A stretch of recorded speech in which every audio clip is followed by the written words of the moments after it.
My name is Sjoerd Duiker.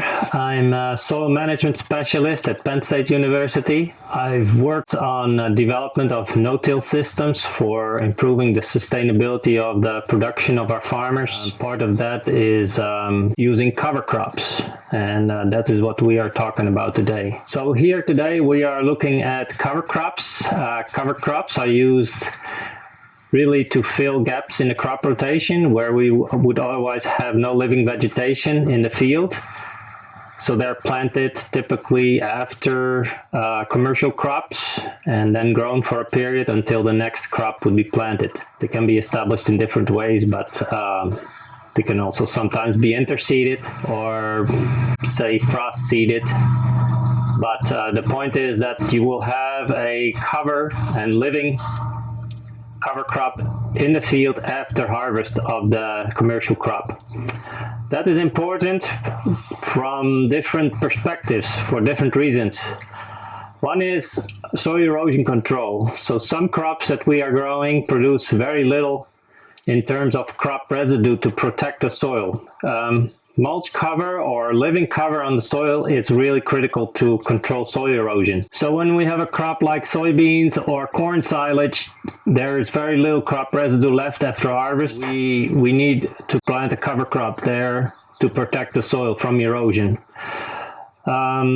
After crops like corn harvested for grain, there is a lot of crop residue already, so for soil erosion control that becomes less important. Nonetheless, there are other reasons for using cover crops. Cover crops are also contributing organic matter to the soil in terms of their biomass.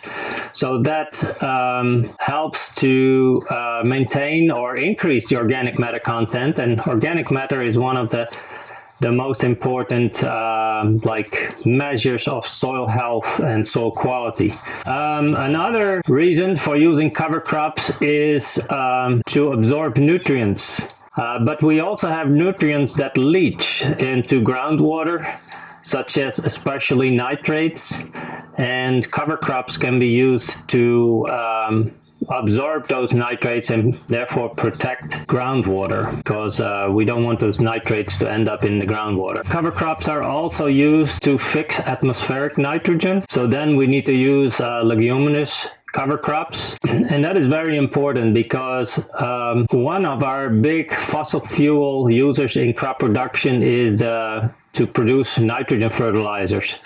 So if we can fix nitrogen, atmospheric nitrogen, and introduce it into our cropping systems by using cover crops that do that, we can reduce fertilizer nitrogen inputs and therefore also reduce our greenhouse gas emissions from our crop production. We also use cover crops to manage soil compaction, especially due to their root systems. Cover crops also help with weed control. So when we have a competitive crop in the field, instead of having bare soil or no living vegetation in the field, weeds typically take advantage of that and will fill that space.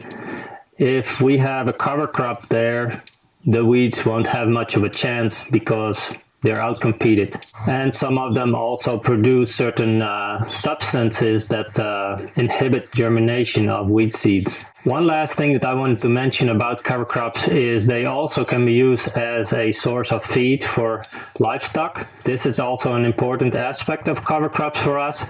When we talk about agriculture, we always have to deal with the weather. And there are ups and downs in production. One year we can have high production, another year we can have low production.